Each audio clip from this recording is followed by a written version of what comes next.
So the last part of the day before we head home and all the Americans actually start their day is the Show Your Project session. As I said, we also have an open mic. We have one volunteer already. If you want to present something, just put your name in the chat. We have 2 people who actually signed up for one, Jens and Dan. So you both can get ready. We start with Dan and then Jens is going afterwards. Just projects, no slides. Everybody who wants to show something can. Okay, Dan, are you ready? I am ready. Can you hear me? Perfect. Yes, we can hear you. Okay, great. I'm actually not going to share a lot of the project. I will show you just a couple of brief things, but I really wanted to follow up on what Brian said. And of course, it's really tough following Brian, but I'm so glad he talked about Lincoln Sudbury and the relationship he had with the students, especially with Jay Fenlison, his friend Jay, who apparently looks like Bernat, which I never saw that resemblance, but I did once I saw the photo. Because one of the things that Brian didn't say was that in that second trip that they made out to California, Jay was one of the students that went with him. And while he was out in California, he discovered the game Rogue. And if any of you are gamers, you're probably familiar with roguelikes. It seems like every game that comes out these days is a roguelike. And the first roguelike was actually written by Jay Fenlison when he was at Lincoln Sudbury as one of his semester projects for Brian that he called Hack. And that game got kind of lost over time. It went out on the Usenix 82.1 tape, and that tape is lost to history. There's no existing copies that anybody's aware of. And so everyone thought that that source code was gone. I mentioned that last year when I was trying to stumble through how do I try to replicate what Jay did from all these various snippets of things people said about the game. And Brian last year at Snapshot said, oh, I think I have a copy of that. And so he sent it to me and I was able to go through it. I'm still working through it, to be honest. I mean, this is Jay's source code. It is pre-ANSI C code that doesn't compile on any modern compiler. And it was written by a high school student, so it has a lot of really useful names in there, like Hack Foo and Foo1. And so, I'm still trying to make sense of some of Jay's logic in it, which is why this is still a project that's in progress. But I think it's really important to recognize that Brian doesn't, maybe doesn't even realize that he had this influence, but the very first roguelike was actually written by one of his students, and that was a lost bit of history that I'm hoping to restore. So that's part of what this Snap Hack project is about, is to implement Jay's original hack in Snap and to let people play it again after being lost. And so just right now, like I said, it's a work in progress. It's kind of like a toolkit rather than a functional program, because I'm still working on the make level program, for example. This is a cheat right now. It's basically just grabbing some locations of walls and floors and corridors from a CSV file that I imported. So that's something that still needs to be completed. I am still working on it. I will continue working on it because I'm really passionate about bringing this bit of history back. But that's kind of where it is. So if you do have some students who are interested in maybe playing around with this, it's kind of like a building kit for old school hack programs or old school roguelikes. The costumes, for example, for the monsters, these are all taken from the Tech VT100. I just completely forgot about that. The character ROMs. So all of these are copied from the character ROMs for the original VT100s. They look like the VT100, sort of. The VT100 actually illuminated dots, and these are kind of more solid, but the shape of all the letters and everything is from the VT100. So the pieces are here. I'm working on the logic still, so that's where I'm at. This is, like I said, a work in progress. But again, this is really an homage to Brian and what he did and the fact that he gave students that time and that latitude to be able to discover things like Jay discovered Rogue. And then he started a whole new genre of games with roguelikes. And his was the one that got it all started. So again, Brian, you've had a huge impact on computer science and computer gaming and education. And so, yes, while I appreciate everything that Dan has done and that Jens has done, I certainly can't minimize what you did, especially at Lincoln Sudbury. And that's what I've got. Anyone have any questions or anything? Or do we have time for questions? Okay, there's one question then. Can we see it? Okay. Okay, there you go. Are you seeing it now? Yeah, we see your screen. Yeah. Yeah, so it's not doing a lot. I mean, I'll go ahead and expand. I mean, like I said, it's sort of a cheat right now. It does work, but work-ish.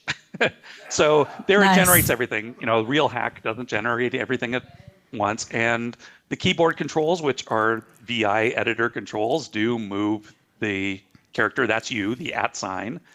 So, you know, everything does work. As far as that goes, the monsters are not generating yet. That's another piece of code I need to work on, but they are there. So yeah, like I said, it's kind of a building kit right now, and I am implementing Jay's original logic as I figure it out. So that's kind of where it's at. It is available in the community. It's a community project. It's also in GitHub. So if you just search for Snap Hack, I'll go ahead and drop the repo for those of you who are online. I'll drop that in the chat as well, just so you have that. But that's what it looks like. Thanks, Dan. And I think also we'll share stuff that's on Snap on a collection. And Michael is collecting projects from the chat, so you'll be able to see that. You didn't see that right now, but people in here are incredibly excited because I'm not a gamer, so I didn't know this thing, but apparently it's a thing. So people here are crazy excited. Thanks for sharing. Okay, next up we have Jens, who submitted a talk. Oh. That I think was called something like ASCII art on steroids. So have fun with that. And next up we have Malcolm showing, I don't know what yet, but he's showing something. Hey Dan, I really enjoyed that you were using a microworld to show your project. I'm going to show a real quick microworld with my project. Since we're all reminiscing about 1979, I was in 4th grade and my dad was working at IBM. And once in a year we got to go there, and they printed out lots of paper with Mickey Mouse on them in ASCII art. And so the other day, Yetka and I were sitting around and talking about some ASCII art project. And we were trying something real quick, and this is what I'm going to try to show you. It's really nothing interesting. I always wanted to make some ASCII art like back in the day at IBM when they printed Mickey Mouse on these paper listings. So I thought, okay, let's do the video transparency let's make sure the video isn't transparent. Is it actually on? Okay, let's get the video snap on the stage. Does it work? It should get on, yeah. Oh wait, the transparency should be 100%, right? So I don't see it. Great. So now I've got the video. I want to stretch this. Stretching means I want to take stuff out, like to 20%. Okay, so I've got this. So now there's this new thing that we put into Snap. There's first-class colors. So here's a costume of stuff, and basically all the pixels are colors. We can get, for example, the brightness of these colors. So now there's a whole stuff of numbers. We can do math with those numbers, like we can, for example, we can divide them and scale them by, let's scale them by 10 and round them. How does that work? Oh yeah, that works nice. And let's maybe put something where we can shift them. Let's first not shift them. Okay, so now we've got a whole matrix of numbers, and so there's the tiles library that lets us actually render these. So for each of the stuff in here, we can just say, write that thing that's in the cell, maybe in a small size, maybe 5.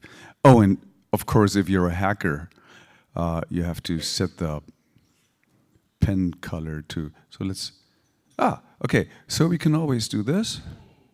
And now we've got kind of like, oh wait, I need to clear. Do I need to clear? I need to clear. This is a live, so we can clear this. But now it's just numbers, and I want to do this to ASCII art, so we can say, oh, how about we do the Unicode as letter?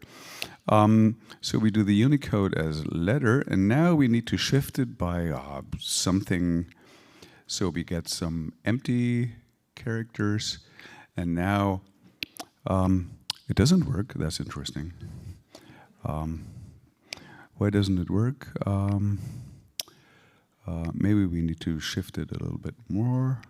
Yeah, and now we got ASCII art on steroids. Okay, thank you.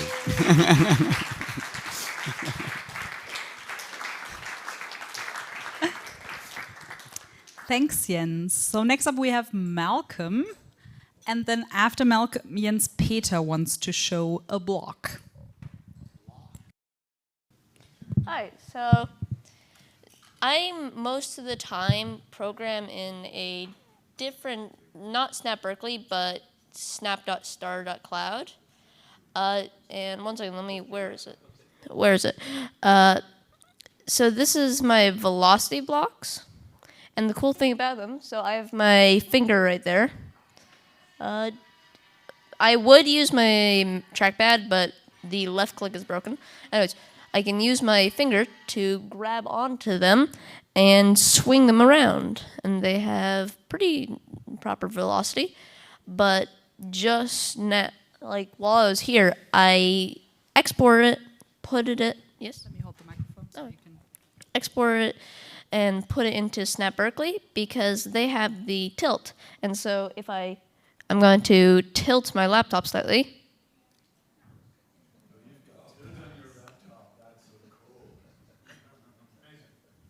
Yeah. While it's tilted, I can still fling them around, but their gravity is just rotated. So yeah, I'm done.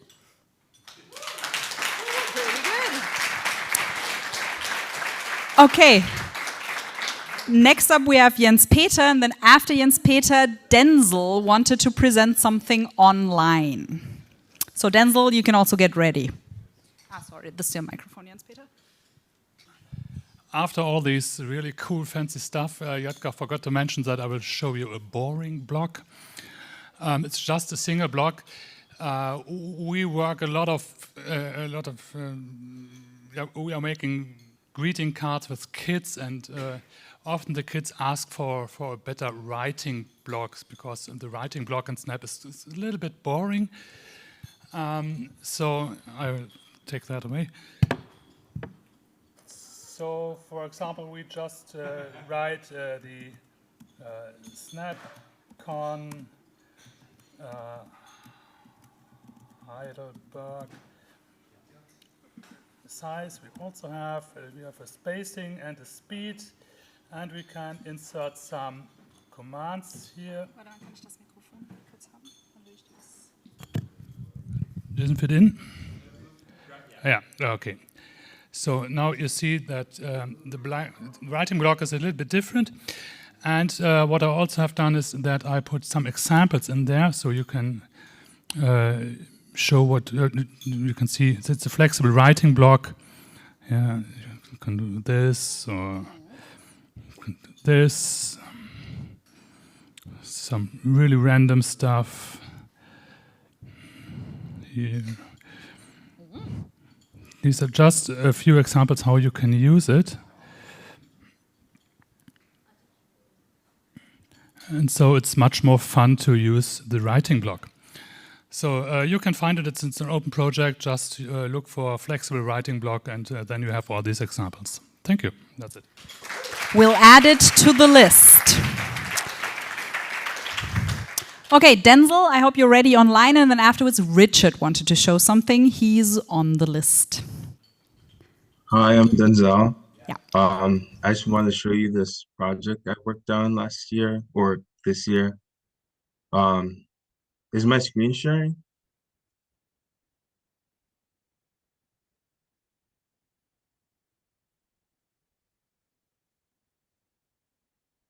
All right, I'll share my screen. Sorry about that.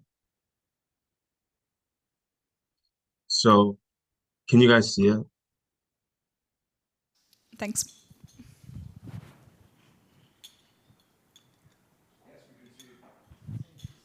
Yeah, we can see it. You can start. So I'm a huge Sonic fan, and I just wanted to create something for like Sonic fans like me.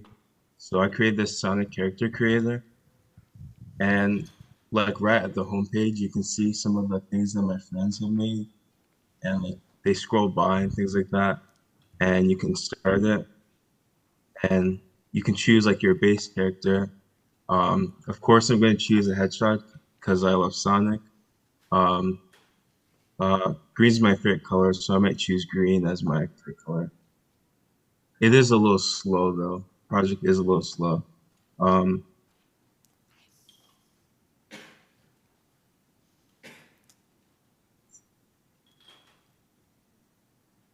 I'm gonna re-emphasize that it is a little slow. I'm not that great at That's okay. not It's still really pretty full screen amazing. it. Um, so yeah, let me choose green for the eyes. The skin color, maybe purple. Maybe blue for the eyes. And then you can choose like a shoe type. These are shadows skates. These are rouges. These are just like generic shoes. I'm gonna choose shadows. You can change the color as well of those. And like you can choose a different accessory for the arm, like bracelet, ring, emerald, hammer. I'm gonna choose the ring. And you can choose outfits. And I think I might choose this one. You can also change the color of the outfit as well. And when you finish it up, it shows you like your final design. And you can click this button to get kind of a replay of what you chose. And you can see like it go through and change everything just like how you chose it. And it'll kind of like flash like that, like a snapshot. And when you're done and you want to make something new, you can just click this button and you can start again. So I just wanted to show this off as a huge Sonic fan and as a coder as well. Thank you.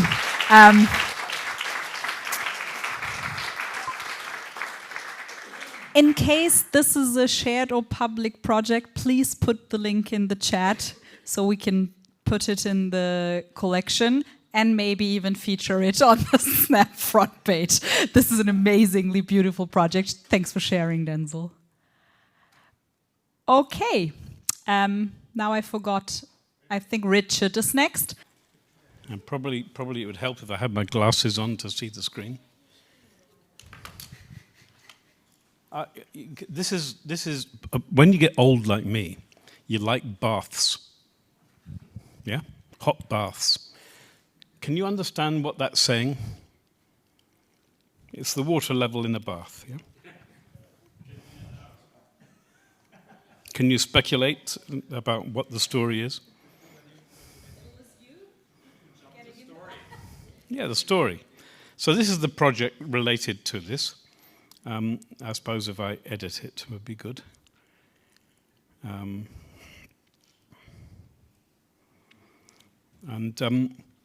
This relates to my interest in the history of educational computing, which is something that's becoming my retirement project, okay? And this belongs to the same kind of era, 1980, that kind of time. And this program, you can see over on the right side, you can get the idea. I can turn the tap on. Nothing much is happening, is it? Oh, put the plug in. Yeah, that would be a good idea. Thank you. Somebody's paying attention. So the water's going up. And maybe that's enough water. And then what do we do next? Get in. Is this the story we saw earlier? Okay. And then maybe we can get out. Maybe we can take out the plug and get a towel on us. Okay. Now, this program was written in 1980, about that time, in a project that was very, very exciting to me. I applied for a job with this project, didn't get it. And maybe it's worth putting this into the big screen for this. This is how it looked in 1980, and it was designed for Research Machines 380Z computer, which was one of the computers in the UK at the time used in education. But one computer per class, if you're lucky, one computer per school. And the teacher of mathematics would use this software to introduce the concept of graphs and action. You can write the story in writing of what's happening. You can draw the graph and then ask somebody else to interpret. You can see the benefit to the child struggling to make sense of what graphs mean and how they can be interpreted. Okay? So my excitement is to recreate this old software in modern tools, in Snap in particular. I've had a ball making that, so that's it, I'm finished.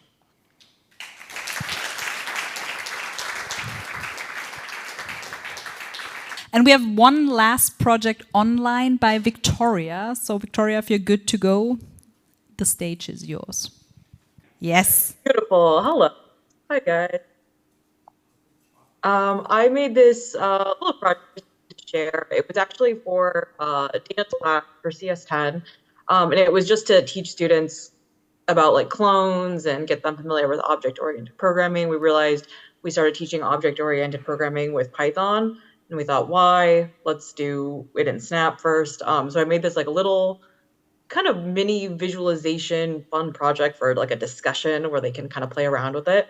And it's about like it's an aquarium with these fish, and you have these like main fish and they swim around, and then you like make some clones of the fish. And then there's like this feeding function where the fish basically have different hunger levels. All the clones have different hunger levels, and they all have like different speeds. So at some point you have just like ton of fish with their own little, you know, attributes, and then this little feeding function. And if you don't feed them, they'll die. And yeah, I thought this was like a fun way to introduce like prototyping and OOP to kids. They seemed to like it, and they got to play around with it and kind of build it from scratch. And then here were kind of the instructions to like work with the file. They started with the starter file, and then they had to like kind of build on and do these kinds of instructions. But yeah, that's all I have. Thank you.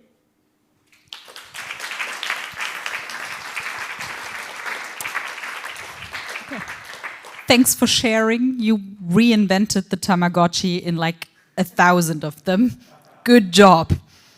Okay, any more projects in the room that you want to share? Super spontaneously? Okay, then thanks everybody that you joined today. This is